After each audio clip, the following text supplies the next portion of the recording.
Hi guys, and welcome back to another DrAce video, and today I'm going to be playing Ride 4. Round 8 of the World Superbike League is upon us, and away we go!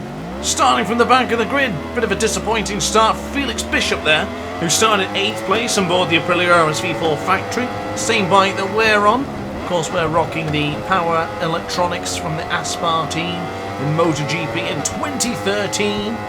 Quite a long time ago now when you think about it, as we get close to another Aprilia rider there from George Adams. George Adams started in 5th place and is now down to 10th, so that is a poor start from the fellow Brit. As Carlos Diaz is up from 11th to 9th place. The man on board the GSXR 1000R. George Adams going a little bit wide there. Gotta be careful of that one. I do know how difficult it is to get that corner right sometimes, as we a bit out of shape. Bit of contact there with Carlos Diaz. As someone's gone down ahead of us, didn't see who it was. I think it was Lucas Sukup.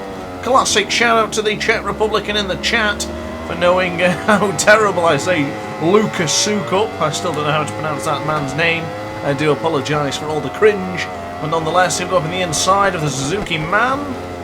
Is that going to stick? Brilliant defence from Carlos Diaz. Good man. Is just ahead of us is Yoko Fujikawa. Yoko Fujikawa on board the Kawasaki ZX-10R. Oh, we're getting closer and closer to Carlos Diaz. Got to be very careful there. Did almost end up clipping the back of him and sending him into oblivion. Probably end up both of us crashing in that instance, as this is going to be a 10-lap race here in the sodden, wet, damp and rainy Portimao circuit right here in the Algarve, as we'll tackle Galp for the first time of asking. Brilliant exit speed here, careful not to full throttle, as you will wheelie on the motorcycle. We do not want to do that here, as Carlos Diaz is leaving a little bit of a gap here on the brakes. Can we get past this man on the Suzuki? We do. Beautifully done, as we now go right on the rear of Jessica Reynolds. Jessica Reynolds started 4th, now dropped down to 7th, so that has been a disappointing race for the Canadian lady. That Ducati Panigale 1299S deserves to be a little bit further up the road, don't you think? As Kirsten Malswitz is also on the Ducati, but this time she's on the Panigale V4R. Sure, we'll be seeing her later on, as we'll no doubt be passing her as we make a fantastic lunge up on the inside of Jessica Reynolds. Yoko Fujikawa next in our sights. It's just a matter of time, of course it is. When are we going to have a little bit of a lunge any moment, or where are we going to do it? Oh, massive moment for Rick. Oh, carnage! Carnage everywhere! Ricardo Tavares Quadros high-sided out of that corner there and just took out a very would-be, oh my goodness, a Japanese man of Yoko Fujikawa. Absolute devastation for both men involved. That is racing. What's it like? It can be so unpredictable sometimes, and unfortunately 2 riders got caught out there in one corner. We were very fortunate to not hit both of those riders there. Thankfully, just seeing the crash ahead of me in front of, just in the distance. But by heck, that was a close one. We could very well be sliding back out of this Grand Prix just as well like they did. Got to be careful, especially in the wet conditions. Of course, it's not just wet, it's still raining. And I don't think that rain's going to let up. It is raining quite profusely in some areas, so we do not want to be getting caught out with a slippy surface. Of course, since the update has come out, the off-track surface is very slippy, so you have to be very careful, as that is a fantastic move up on the inside of Carlos Diaz. Carlos Diaz has featured quite a lot in this video already, so shout out to the Brazilian man, as we're going to turn into Lagos for turn 3. Good, nice, smooth riding so far on lap 3 of 10. Charlie's Roux just ahead of us. Got a bit of a gap to get to Charlie's for now, 2.5 seconds, but we will definitely get there sooner rather than later. Charlie's Roux on the Ducati Panigale V4R. We'll be seeing that in a moment's time, I'm sure. A little bit of a check up on the inside there. I thought Carlos Diaz was going to potentially sneak up on the inside and take advantage of my little bit of an error there. Every rider is still on board for now. It doesn't look like there's going to be any more crashes for the time being, which is good to see. Don't fancy the AI crashing out like they do in Suzuka. They seem to do that all the time. There's massive wheelie coming over the rise there. Gotta be very careful. Almost turned this game into Rise 4 of... Oh, and it crashes. Oh, Osvaldo Pavon. Pavon's gone down. The man on the BMW has just crashed out of third place. Oh, disappointment. Charlie's Roux now gifted third, DrAce gifted fourth, and so on and so on. Surprised Pavon has still actually held on to fifth place after getting up from a very damp and half-destroyed BMW, no doubt. Now for turn 13, decent exit. Still taking our time, not really pushing too much, because the gap to the leader is only a 3.5 seconds lead, so it's not anything to be concerned by yet. We know where they have the speed, still got plenty of tyre life left, 60% on the rear and 66 on the front. Good stuff so far, as we do set the fast lap of the Grand Prix. At least our fastest lap. I'm not sure if it's going to be there. We've gone wide into turn 1. Sometimes you've got to be smart and pick up the bike. Now, instances like that, I knew I wasn't going to make that corner, so it made sense to, instead of trying to fight it and make the corner anyway, just take it on the chin, go off the track, regain composure, get back on, head down, throttle open, and just do your best. So now that's what it is right now. It's going to get back into the action, focus a little bit more than we have been doing, because we are getting a little bit out of shape there, and have taken to the outside of the track and earned ourselves a chunky 1/10 of a second penalty, which I think was well deserved. I was kind of abusing that outside of the track, just getting the bearings, getting back into it. Of course, it is difficult when you've been playing other games such as... wait, Charlie's Roux's gone down. Charlie's Roux went down. I didn't see that. I think Charlie's Roux has gone down because we've just been gifted third place, and I missed... I didn't see what happened to Charlie's. I do apologise. I just didn't even see. What I was going to say is I have been playing GP bikes and other bike games. Played a lot of MXGP recently, so when you do jump back onto these 1000cc motorcycles, it does take you back. It does take you a couple of minutes just get to reacquainted with it. And just take your time and relearning the braking distances, etc. We have, even though we had a bad start to this lap, this has been quite a decent recovery, because we've actually gained time on Lars Bratzorff and Kirsten Malwitz, the two German riders ahead, the man and the woman. Of course, Kirsten featured a lot in the top spots of these Grand Prix, as we do not actually manage to increase the time on the best lap. With that penalty time, it was not going to be an improvement nonetheless, as Lars Bratzorff is in our sight. But in turn, he is closing in on Kirsten Malwitz himself, so perhaps we'll just stay behind the German so he can catch the other Joe. Big moment there. Big moment. Hearts in mouths once more. This track is very slippy. Got to be careful here in Portimao. For the Touring VIP. On the outside of the track once more. The nature of that corner when you accelerate does send you wide a little bit, so be careful of that one. Well, hold it right as Lars Bratzorff. Whoa! He was down. Oh, Kirsten Malwitz is down. This is a battle of attrition. It's a battle of survival of the fittest. I was just about to say Lars Bratzorff dicing with death as he went on the rumble strip, but Kirsten Malwitz just found the gravel and tried to take a good old bite out of it. As she face plants into the gravel. Oh my goodness. Kirsten Malwitz, you had the lead in your hand, but the Panigale V4R screamed no more and kicked you off. But she is back in third place, so it's not the end of the world for Kirsten. Lars Bratzorff, the other German, he actually started 10th place in this Grand Prix. So currently as it stands, the man in first started 10th, the man in second started 12th. What a turnaround. This happens quite a lot in these Superbike races, doesn't it? And Lars Bratzorff on the Honda CBR 1000 RRSP. Brilliant choice of bike. The Fireblade is absolutely stunning. But is it going to be stunning enough to hold DrAce off? Can we make a move? I tell you what, this is going to be a late braking manoeuvre. A bit of a stutter there from the Honda man. And we're already through. Is that curtains already? It's the Aprilia man about to take the glory. It's definitely looking like it. The man who has won 7 out of 7 World Superbike races so far. And fun fact, I've won over 350 races in Ride 4. An unbelievable amount. I didn't even realise I played that many. I think I've done 400 races in Ride 4. And 350 of them were victories. So, yeah.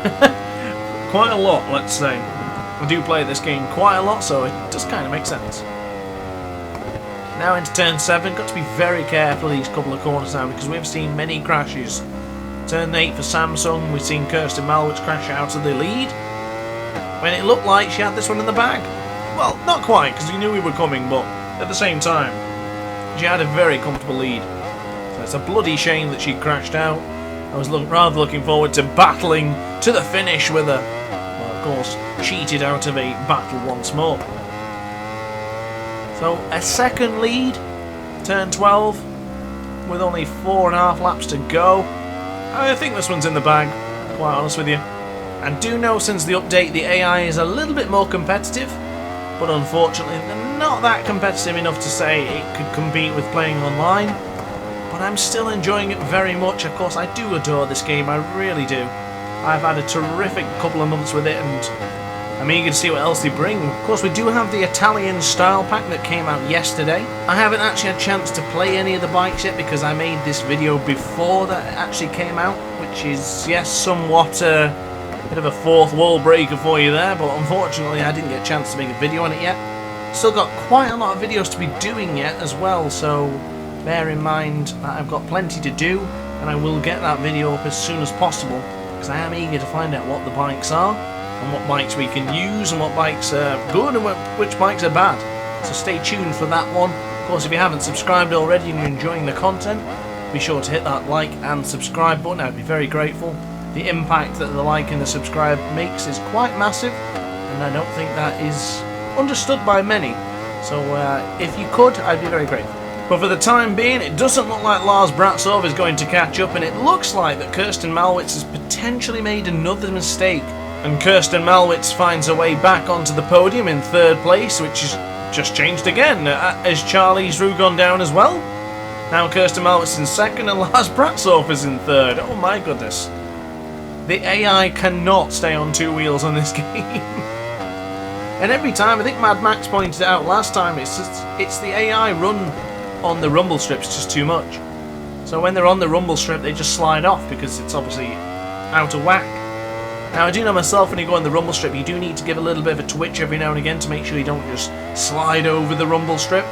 Like for this one example, make sure you be moving off it rather than just staying on it. Because it does get a little bit bouncy on the rumble strips in, not so much in this track, but many tracks it does happen to, so just bear that in mind if you're a fan of riding the rumble strips. Now for me, I do like using the rumble strips. I find that I get into my rhythm. It helps me learn the track by using them and utilising the entire track, opposed to just the actual tarmac. So of course you can use the rumble strips, there's nothing wrong with them. But it does come with a risk, of course. So now flick it left underneath the Bridgestone side for turn 4. Doesn't look like the rain is going to stop, so it looks like it's going to be a very, very wet race, and we're going to be slowly drying to the end. 2.5 laps remaining. A nice smooth experience so far, rocking the Miguel Oliveira helmet. Shout out to Maniac PT, our Portuguese fan and the Discord server, and a long time subscriber, so shout out to you, my friend. So we'll hold it right for turn 7 and then turn 8. Nice and gentle on the acceleration, don't want to be kicking the front up too much. See how it really wants to push up, as Osvaldo Pavon now takes 3rd place. Pretty decent stuff from Osvaldo, a bit of a decent recovery considering how bad it was earlier on. To now recover up to 3rd place is not too bad. So shout out to Osvaldo Pavon. Of course, shout out to the other Spanish rider who decided to take me out the other day. That was yesterday's video, the day before. I've lost track already. Well, that was Adriana Garrido, if you remember that one. Went for a kamikaze lunge. Thankfully there's no one here to make a Kawasaki kamikaze lunge. So shout out to the person in 12th place. I can't see who that is right now, but they're having a torrid time because they are far behind everyone else. And in fact, I don't know where 11th place is because it only simply says 12th and 10th. So perhaps that 12th and 11th are both together. I'm not sure. But of course that green number 1 of course is me. And it's actually Lucas Sukup and Yoko Fujikawa as we go wide into turn 1 yet again. We did set the fastest lap of the Grand Prix there, but we've got to be careful into turn 1. It's an easy corner to make, and it's also an easy corner to make to get wrong. But it's one of those ones you're going to have to get right, because Grand Prix can be won and lost in that corner. So I have to be a bit more careful than I have been doing, as we braked a little bit out of control and out of shape there for turn 5.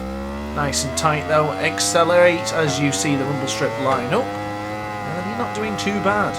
So turn 6 on the left hand side of the tyre. Get ready to flick it right as you see the rumble strip. Aim towards the next, and straighten up in a moment's time.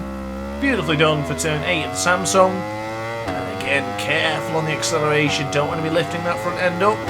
That wasn't too bad. As you can see, the lap times are getting quicker and quicker, and I'm getting more and more confident every lap. Bad position to be in for Osvaldo and Charlize Roux. And it looks like Kirsten's gone down again.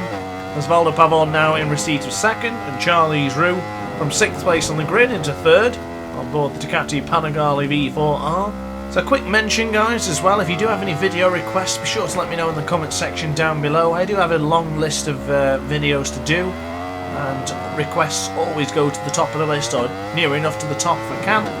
So if you do have a request, I will always try and fulfill it. So let me know in the comment section down below. That's what the comment sections are there for you to communicate with me. Join the Discord server as well if you haven't done already and you would like to. And there is a link in the description, or at least there is the name of the description, which is the hashtag StayAce server. Now I believe it should be as simple as just searching for the StayAce server, but I did have a link but it expired, so I will have to get another link if required, which is absolutely no problem at all. I can get it very, very easily, so let me know if you would like that. So we flick it left now for turn 4 for the final time of asking, boasting a 10.5 second lead. Nothing to scoff at, but certainly something to be proud of. So as we enter turn 5 now, beautifully done. As the lights are coming up, which is a bit weird because it's actually getting darker and darker, which should be getting darker as we approach 10 to 6 here in the Algarve. And I must say, this has been a rather relaxed Grand Prix. I expected it to be a bit more competitive. And of course, we did see many crashes here today. It has been rather interesting. And I must say, I'm really loving this Aprilia livery that I've forgotten the name. But I do love the old Aspar livery for the Power Electronics Aprilia in 2013. That's when they did the ART machines and CRTs. I wasn't a fan of that sort of idea, but I'm glad that's no longer a thing as well. Some sort of competitive engine and hardware. As we'll now flick it right for turn 13.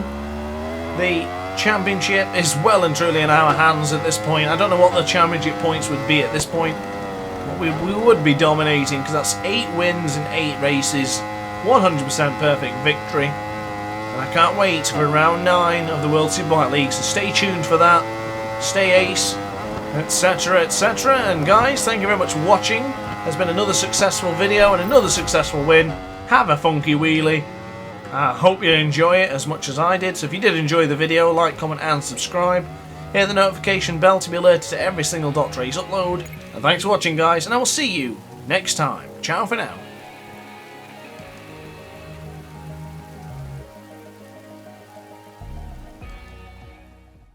Oh hi, didn't quite see you there. Good to see you're still here. If this video didn't quite set your appetite, then why not watch some more DrAce content by clicking the video shown on screen now. Furthermore, if you would like to follow me on social media, you can do so now with the links down in the description. Consider subscribing so you don't miss a single DrAce video.